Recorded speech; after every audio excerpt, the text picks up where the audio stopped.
All right, I understand that I am being recorded now, so we can start. My name is Greg Anderson, and I'm going to be presenting a show called Drush in the Composer Era.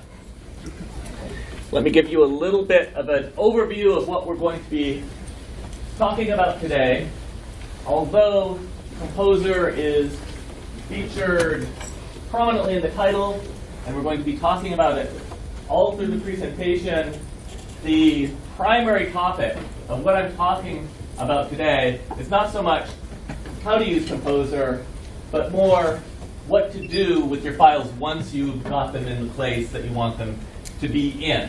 But that aside, the first thing I'm going to be talking about in very general terms is techniques to get your files where you want them to go. After that, we're going to move on to a topic that is near and dear to my heart, dependency hell. Composer is a wonderful thing. It's supposed to make your life a lot better, and it does. But if you abuse the happy, friendly Composer, it will catch fire, and you may be caught up in its flames. So we're going to talk about how to not do that. Very important safety advice.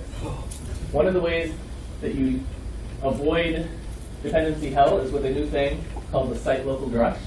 I'm going to go over and explain how you should be organizing and setting up your Drush installation if you're using a Composer-based Drupal, including Drupal 8.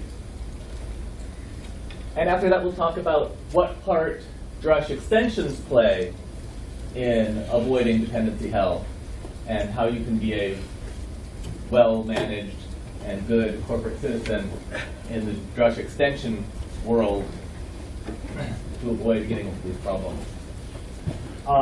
Finally, next I'm going to be talking about the configuration filter, which is a feature in Drush that seemingly is unrelated to Composer, but it's tangentially related in that Composer has the concept of require and require dev. And so some people might think, Jay, this is the great way to manage debug extensions versus production extensions, but that's not quite the right way. We'll talk about that. And finally, I'm going to be talking about the future. Superhighway cars, buildings, and people living together in a wonderful, weird, new world. Stuff that hasn't happened yet. Okay, so the great news is, as of very, very recently, RC2 or so, all of a sudden, Drupal 8 started using Composer in a more or less standard way. So this has a great impact on the usability of Composer with a standard Drupal 8 install. You can just cd straight to your document root and say, Composer require any old Drupal module that is on Drupal.org, thanks to the magic of the Drupal Composer organization and the packages repository for Drupal.org modules. And Composer is going to do the right thing. It's going to put your module in a place where Drupal recognizes it.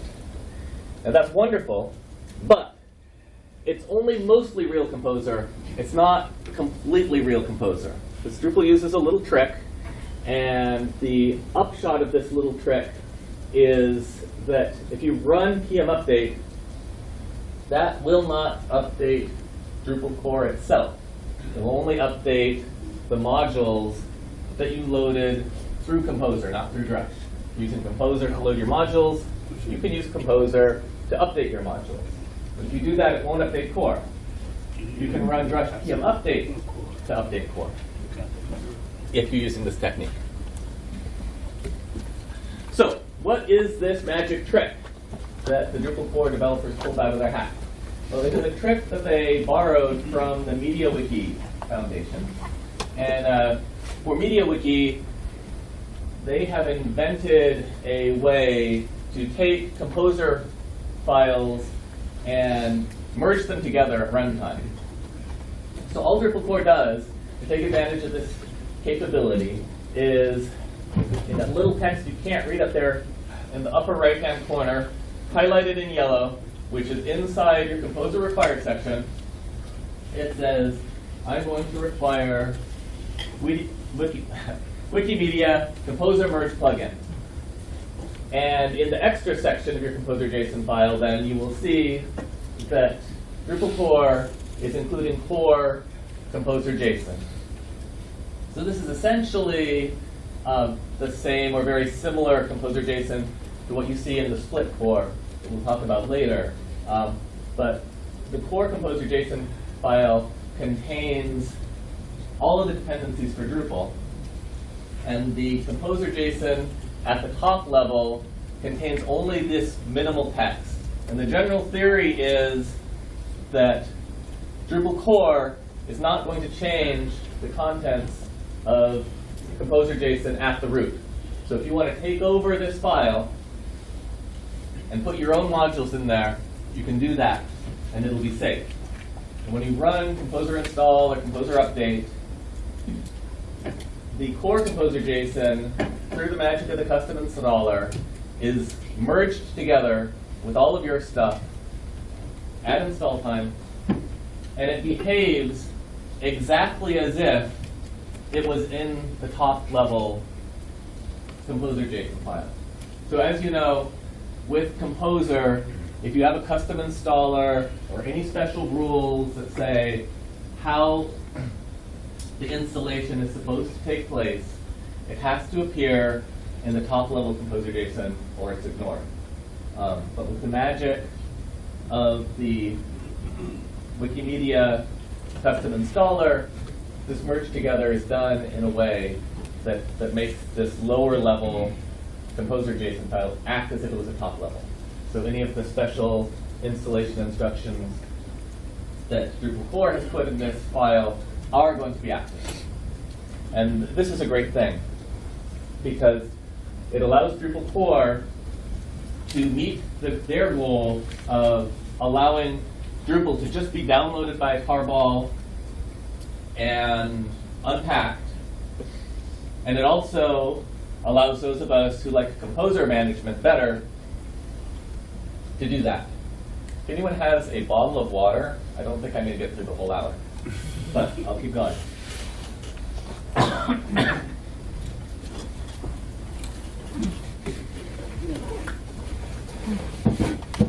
So, what if, oh, thank you so much. I appreciate that. What if you want to use Composer not just to update your modules, but also to update core? And that's possible.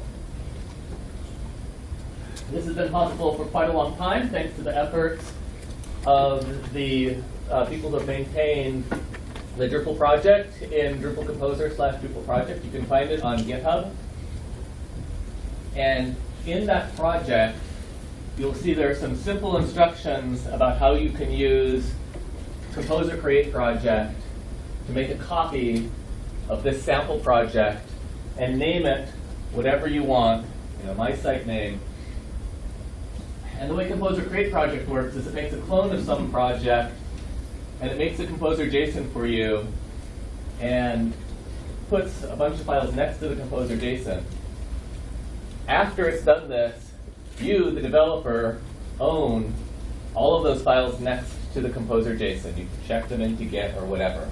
If they ever change, then you have to update them manually. In the case of Drupal, these files include things like .htaccess. So if you're using Composer to update core with this technique, you still have to make sure that you pick up any of these top-level changes if they ever happen. But the rest of it happens automatically for you thanks to the magic of the split core. But if you do this, you should take the Composer JSON the Composer Create project generates and use it to replace the one that comes with core. So you won't be using the Wikimedia merge installer anymore.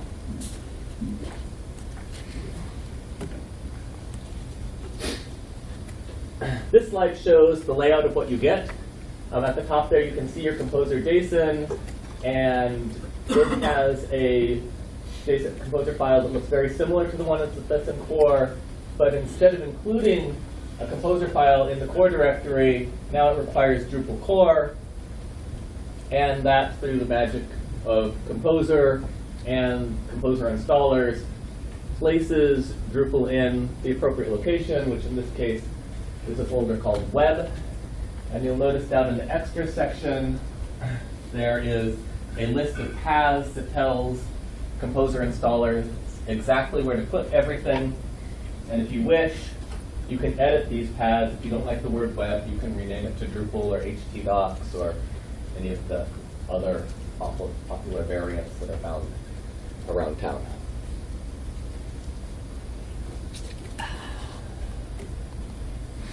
Drupal 7 is not left out of the Composer game. There are a number of projects out in the wild that you can use as a template for starting up your Drupal projects. And following the example of a number of these, I put together a couple of projects that underscore not just how to build a Drupal 7 project with Composer, but it also illustrates cool and convenient things you can do with Composer. So I have an example project for Circle and an example project for Travis, and they're both pretty much exactly the same, except the Circle one requires a different sample project that has only the scripts you need for Circle, and the Travis one is exactly the same, but it includes a different Composer library that has only the scripts that you need for Travis. In turn, both of these Composer libraries have require statements that require a different project called CI scripts that just has generic scripts for setting up Drupal and running Behat tests on it in any sort of a testing environment. So starting with one of these example projects, just like I was describing for the Drupal 8 example project, you can just Composer create project it using a line that appears in the GitHub repository. It will drop a little folder on your disk, give it the name you want, you own the files at the root, Composer manages everything else, your tests are set up, and if there are any bugs or enhancements in the tests, then Composer update will get you those in addition to all of the updates to your Drupal site. So that's a kind of nifty thing to do. It's not your only option, though. My new colleague, Michelle Krejci, has written a very excellent article series called the No Excuses series. You should read it because it talks about a lot of stuff besides just Composer. But chapter 3 talks about how you can compose a Drupal 7 project with Composer. It uses a completely different technique than what we've seen before. Instead of using Composer installers to place the targets where they're supposed to go, it lets Composer place everything in the vendor directory where Composer wants it to go. And then at the end, it just has a post-install script that makes either symbolic links or copies based on your preference of the project setup of the appropriate data in the right places. So this is simpler than the other custom installer technique in terms of implementation. It gives you a little less flexibility, which is both good and bad. Less flexibility is simpler if you don't really care where your stuff goes. She might have a YAML file to configure it or something. I don't really use this one. I use the other one, but the article's excellent. You should take a look at it. Dependency hell. No one wants to get into this situation. Composer dependency hell can be really, really difficult to deal with because sometimes it doesn't look like a Composer problem.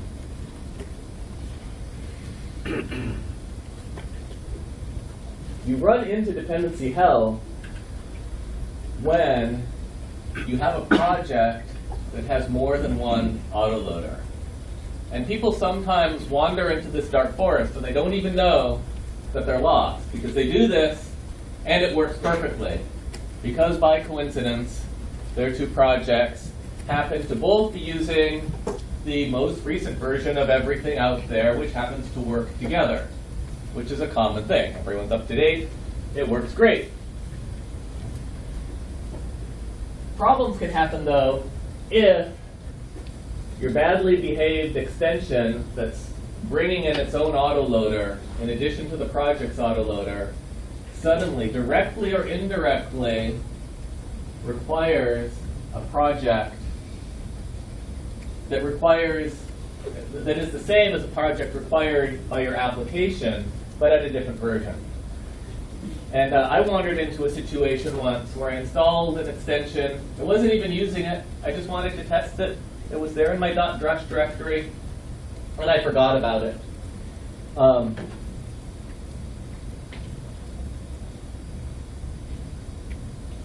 And how I got into the point of updating it, I don't even know.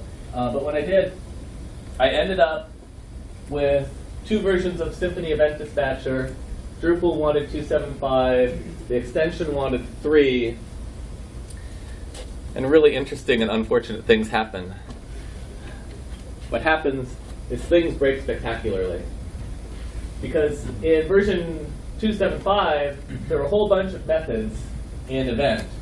And the Symfony Event Dispatcher at that version was expected to call setDispatcher on it. But in the new version, they simplified things. They took out a bunch of methods. And so when Drupal was calling setDispatcher, the composer autoloader is completely indiscriminate about which class it gives you if you ask for a class. If multiple autoloaders are providing the same stuff, these just get zipped together, and whichever one wins is completely arbitrary. So it's entirely possible for you to have really weird situations, such as a derived class trying to call a method of its base class and getting the wrong version of its base class. Because object-oriented programming being what it is, one library can provide a base class that another library subclasses. So obviously, Composer allows in a very flexible way for this to happen, and it makes no effort to ensure that, or even expect that these should be in the same place. So they don't have to be. And things explode. And then you're looking at the source code, and you're looking at that source code because those files are right next to each other. You say, but I can see the function that it's not called, but PHP thinks it's not there. How could that possibly happen? That can take hours. And then when you find out that it's not Space Aliens, it's Composer, it's a very bad feeling. So the way to not have this bad feeling is to never get in the situation where you have 2 autoloaders. So how do you stay out of that situation? You stay out of that situation with a 2-step avoidance policy. Step 1 is we use this thing called site local drush. And step 2, you make sure that all of your drush extensions are well behaved. Now this advice applies to any Composer project we're talking about, whether it's Symfony or Drupal or whatever. The application has to be responsible for the autoloader. You can't have extensions just decide, oh, I'm using an autoloader, so I'm going to be in control. That leads to dependency hell. So we're going to step through these 2 things, talk about them one at a time, and say, what is site local drush?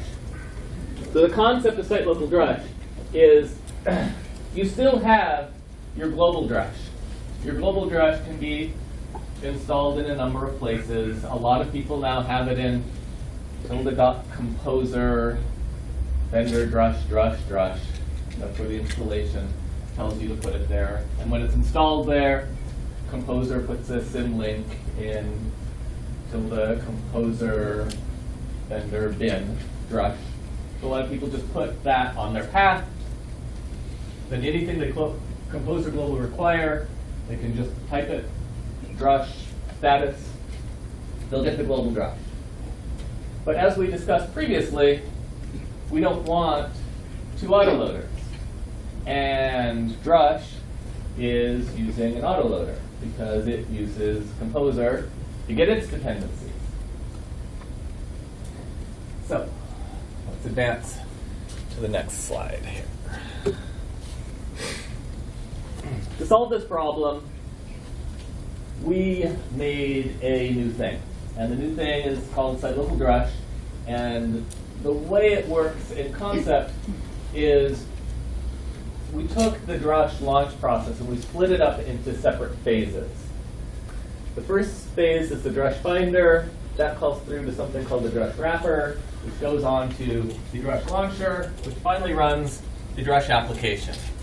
Now, this sounds like a lot of components, but a lot of these things you're already familiar with. I'll show you which ones are new and which ones are existing. So the Drush Finder is a new piece. It's a small little PHP script that's very similar to the previously existing Drush bash script. And all it does is it partially parses the command line arguments, looking for things like --root and anything that might select your Drupal site. And it has the same behavior as Drush of looking at the current working directory and walking up until it finds something that looks vaguely like a Drupal site. And once it finds a Drupal site, it has a simple algorithm for looking around to say, did the person load up a site local Drush? Is there a Drush that lives with this application? And if there is, it launches it. But first, it checks to see if there's something called the Drush Wrapper. Now, in the Drush installation, when you first install Drush, you'll see a folder called Examples. There's always been a lot of examples there. If you haven't spent a lot of time in the Drush Examples folder, you should go there and read what's there. A lot of very interesting information.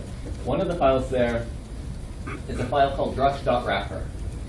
If you take that file and drop it in the root of your Drupal folder, then the Drush Finder is going to run the wrapper, and the wrapper will run the actual site local Drush.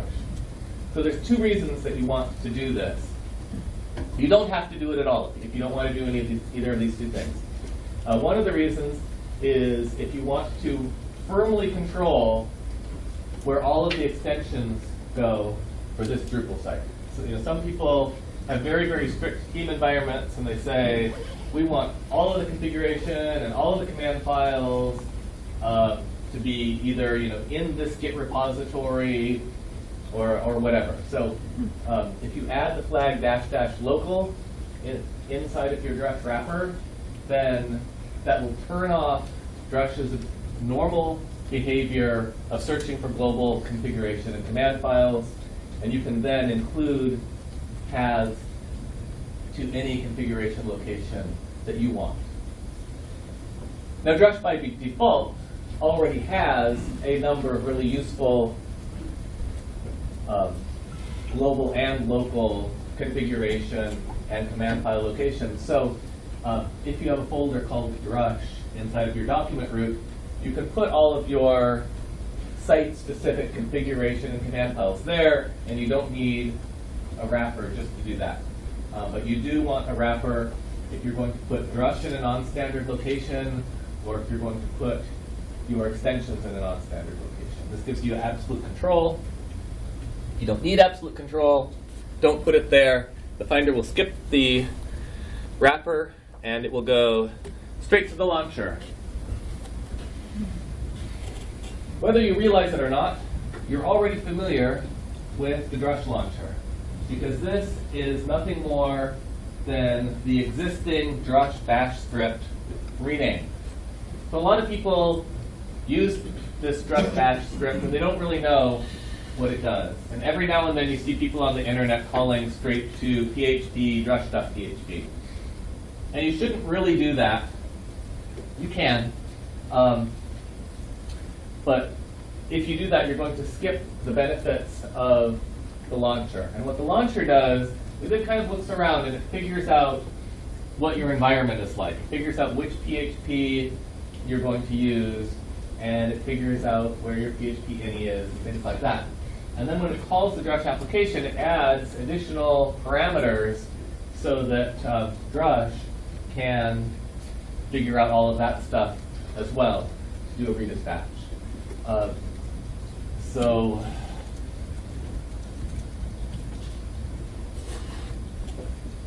the thing about if you just called into Drush without doing this step, you can't customize it because there are some aspects of the PHP runtime that you can't change once the PHP system is started up. So that's why we have the bash script. It's in order to allow that customization to happen.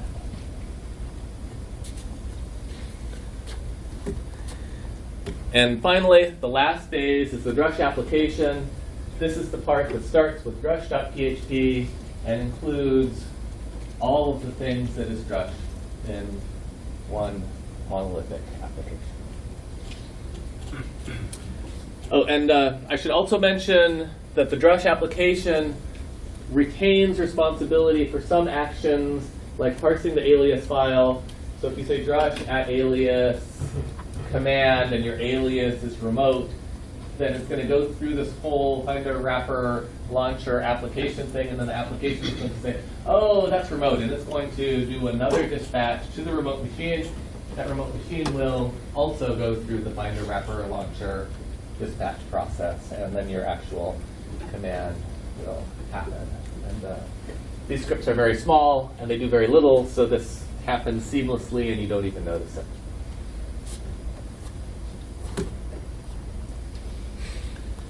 So here is the critical part of site local Drush. As we mentioned before, if you want to compose or manage a Drupal module, you can just cd to the root of your Drupal directory and compose or require it.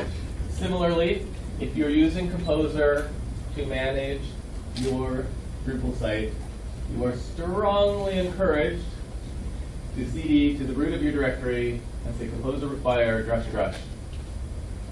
If you do that, then you will automatically have a site local Drush. The global Drush will automatically call it. When the Drush application launches, all of its dependencies will be in the same autoloader as the Drupal site's dependencies. Drush is smart enough to just load that one autoloader. Everything will run. You won't catch fire. You won't have to ask your friends to set you up, to put you out. Oh, and it's a side benefit of this is if you have a really old site and maybe you're using some really custom Drush extensions that don't work with Drush 7 or Drush 8 yet, then you might have Drush 8 with your Drupal 8 sites, and you might have some old Drupal site that wants to use Drush 6. You can just plop Drush 6 into your old Drupal site. Even though Drush 6 doesn't know anything about site local Drush, it's your global Drush that does all of that dispatch thing. And it can target an older version of Drush, and it'll work just fine. So this will give you added convenience if you're keeping old legacy sites around and you need a legacy Drush to go with it. I think this will get more important in time, especially in the Drupal 9 era. If Drush needs to get drastically different, you can still stick with your older versions on the older sites where you need to. Drush extensions. So, Drush extensions play a very important part in this whole process of avoiding dependency hell, because it doesn't really matter if you use a site local Drush if you have a badly behaved extension. So an extension can still go out of its way to set fire to your bedroom. And the only thing it needs to do that is just require its own autoloader, and then you're in a very risky situation. On the other hand, though, some Drush extensions are going to want to use libraries that are provided by Composer. This is actually pretty rare today. There's only a very small number of extensions that I know of that do this. And there's more than 500 extensions on Drupal.org that don't do this. I counted for Prague. But in the future, it's going to become more common. So what do you do if you want to do this? The problem that the extension writer is going to face right off the cuff is some of them are going to say, hey, my extension is not necessarily associated with any Drupal site.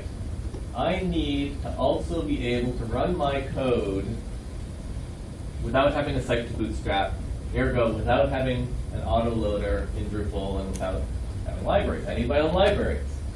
So the way you do that is you still have your composer JSON as usual, and you can still go to your extension directory and type composer install to get all of your dependencies loaded in the vendor directory right next to your command file. But instead of using a one-line statement to just say include the autoloader that I know is there, instead, in your init function, call the function drush autoload, pass the file, which should be the command file that the init function is defined in. Don't put it somewhere weird, put it where it's supposed to be. And the file will be in the same directory that's right next to the vendor. And Drush will get this information. And the benefit here is if all the extensions do this, then Drush can evolve.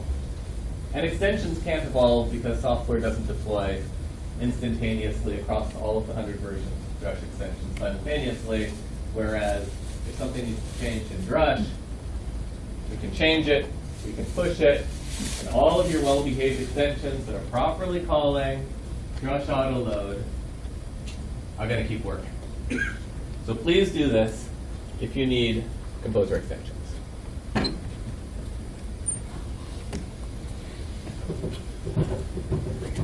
I just explained this. Drush loads your extensions files, dependencies, if it's running you outside of a Drupal site, and if you're inside of a Drupal site, Drush loads the Drupal sites. Autoloader and assumes that you have required your extension inside of it. Simple enough. Always use Drush Autoload. So if you have global extensions, there's a couple of ways you can deal with this.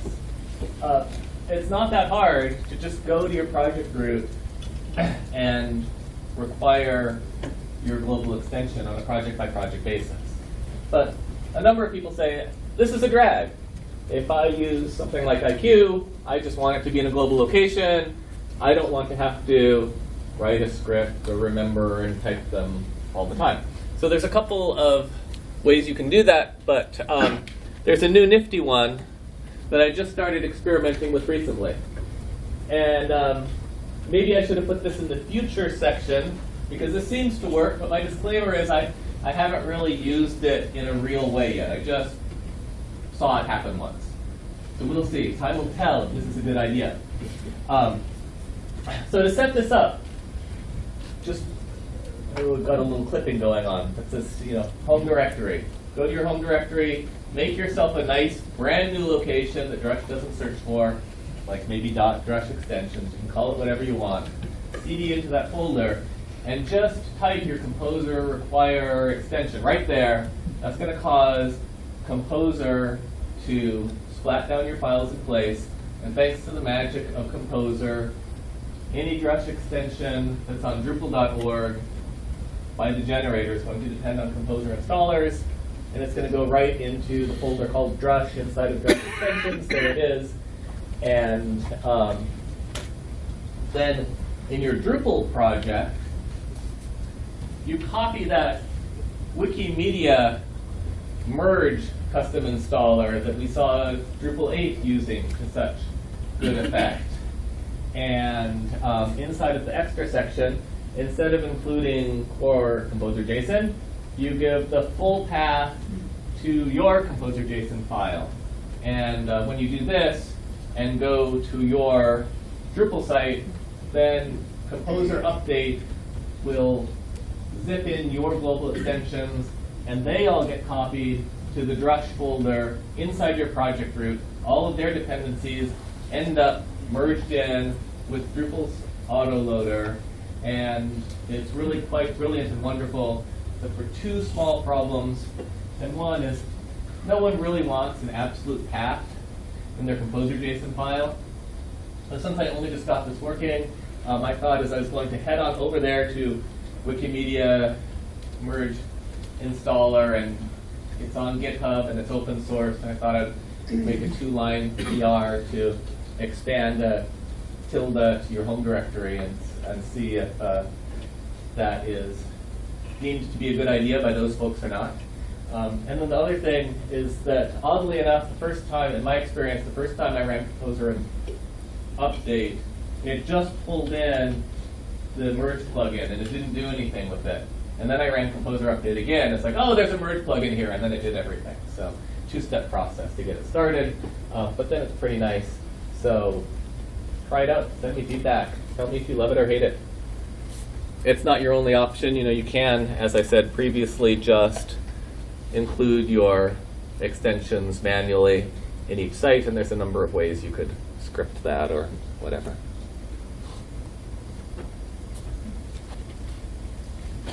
Configuration filters. Okay, in Drupal 7, lots of people have workflows for taking all of their modules and filtering out some small subset of them to work in a different environment. You're all familiar with the standard workflow.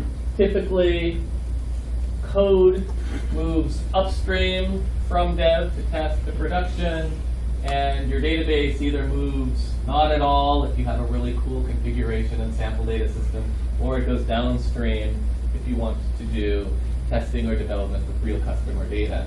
And you don't ever mix those up. They're both one-way streets. But the interesting thing about configuration in Drupal 8 is that it lives in the database, but if you export it and commit it to a Git repository, which is a best practice, then it also lives in code. And you have a number of situations where you may have very excited customers who just love the power that the Drupal admin interface gives them, and they just can't help but touch it. If you don't like that behavior, there's a module that stops them from touching the configuration. But in many cases, for whatever reason, the customer isn't stopped, they make changes, and their configuration changes go with the database back down to dev.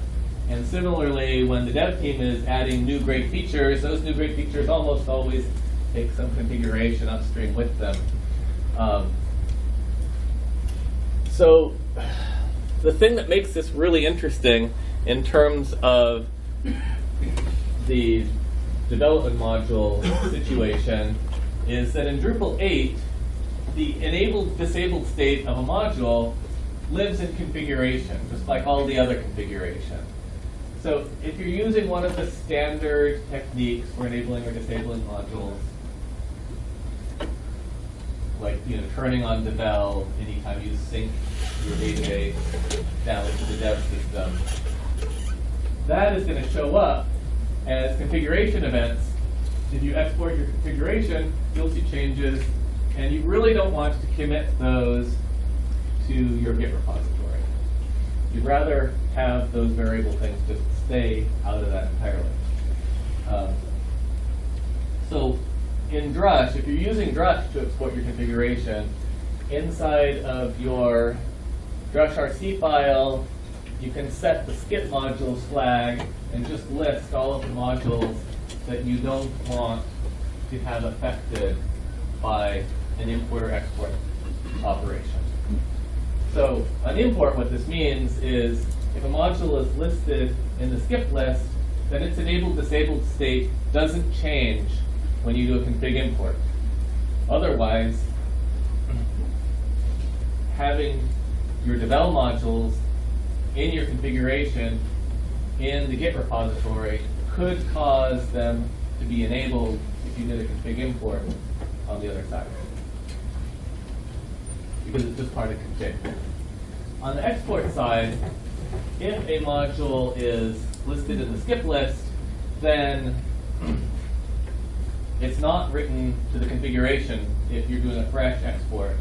And on the other hand, if there are already export files there, Drush will read the configuration that's already there and make sure that anything that's in the skip list stays in the same state, either enabled or disabled, before it writes it out again. Now this is an interim solution. Apparently in Drupal 8.1, Alex Todd has already thinking about maybe even working on ways to make the system module itself respect different states. So you can have different states for your module enabled in different environments, and that way your configuration stays the same, but the configuration might say this module is enabled in this environment and not in this environment. One way that might work is there might just be a bit in the module that says I'm a debug module, and then your environment is either debug or production, and those modules will either be enabled or disabled or whatever. But that's the future. Until we get to the future, you can use this. Oh, and the tangential relationship that this has to Composer is that Composer has required and require dev, and so some people when they first start using Composer, they decide that they should put all of the developable modules in require dev so that the code doesn't exist in production. And you can do that, but it's insufficient because the state of your module being enabled or disabled is in the database, and it's in configuration, and Drupal gets kind of unhappy if those things are out of sync. So my preference is to keep the code the same everywhere, and then just make sure that the configuration says whether it's enabled or not. So you've got some choices.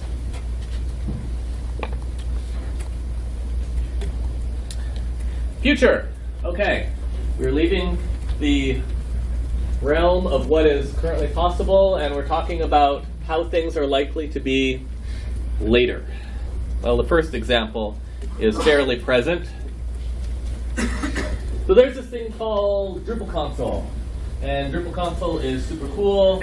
Most people use both of these things together happily.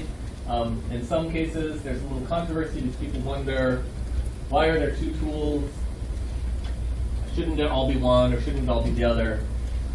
So the message that I've been saying over and over again is that yes, the direction we want to go is more tools. So, not more tools, common tools, because maintenance is hard. It takes a lot of work. The Drush maintainers spend a fair bit of time making sure that Drush bootstraps Drupal correctly, and sometimes that changes.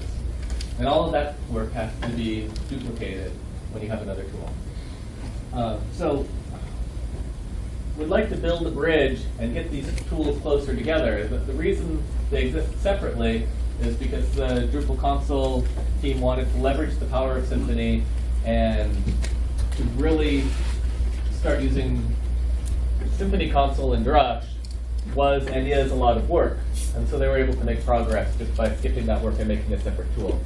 But we'd like to see that build closer together so that we don't have to duplicate the maintenance. We don't want to just throw out the old code and say, let's deprecate Drush and leap over the chasm because there's 500 modules and a lot of value has gone into this hardening by 1,000 battles. You find a bug, we fix it, we make it work right, and then Drush just works for you. So we don't want to start that all over again. But we can use more bridge builders. If anyone is interested in helping bring these two cool tools together, we're having a number of initiatives to make that more and more possible. One of the things that happened recently is we reworked the way Drupal does its Bootstrap process. And it now uses classes, so there's a different subclass depending on what kind of thing you're bootstrapping. And the present things are Drupal 6, Drupal 7, and Drupal 8. And we're working on moving all of those Drupal-specific bits of code out of if and switch statements and into separate, well-factored classes. And there's actually an issue in the backdrop queue that's trying to take this code and make a backdrop boot class. We're still quite a ways away from there, and not a lot of people are going through the quite extensive effort required to really finish this factoring process. But I really think it is important because of this hardening that goes into code as it's used by lots of people. It's important to work on sharing it and reusing it so that we don't have to do that over and over again in all sorts of different environments, especially ones that are very similar to Drupal, like Backdrop. So one of the ways we're doing that, it's hard to make one application that does everything. In the universe of the internet and applications and all of this code that we have, why are there so many programming languages? Why are there so many applications? Because for each project, it's easier to be independent. But you can still share code, and Composer makes that really easy, as we've demonstrated a number of times today. If you take a library and you give it a well-defined API, now Composer gives you a really easy way to deliver that API to different environments that need it. And one really obvious place that we want to do this is in the Drush alias and what's called the backend invoke, the thing that causes Drush to call another Drush. We want to factor that out, and that will allow us to properly move the responsibility for doing remote dispatches into the Drush Finder where it belongs. And the side benefit of that then is that this alias and dispatch library is available for any other type of code that might want to do it, whether it wants to be a Drush extension or live as a separate thing.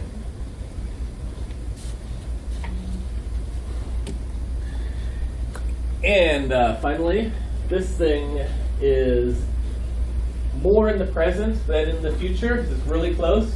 Those of you who use Behat may be familiar with the agonizing decision you've always had to make. Do I use the Drupal driver or do I use the Drush driver? And basically the difference is that the Drupal driver has more capabilities. It ties directly into the Drupal API, and it allows you to create nodes. And it allows you to create nodes in a very cool way.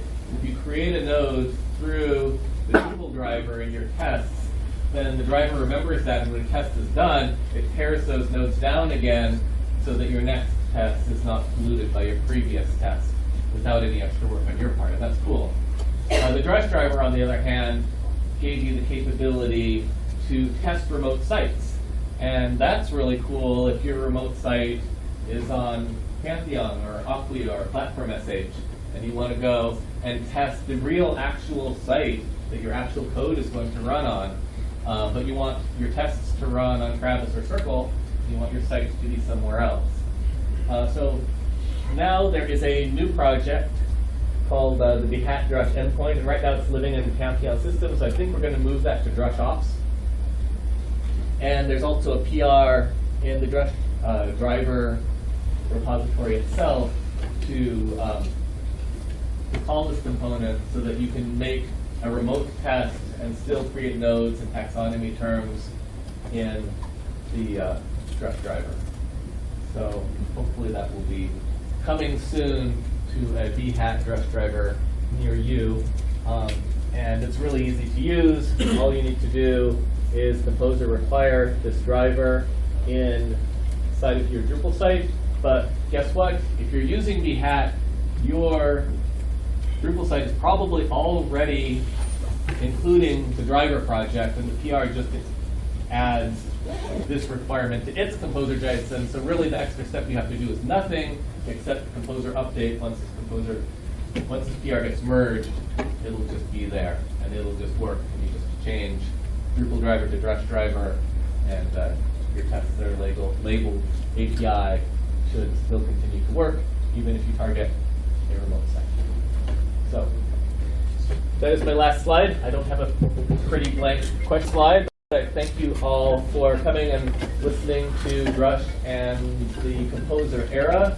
I'm going to stick around afterwards.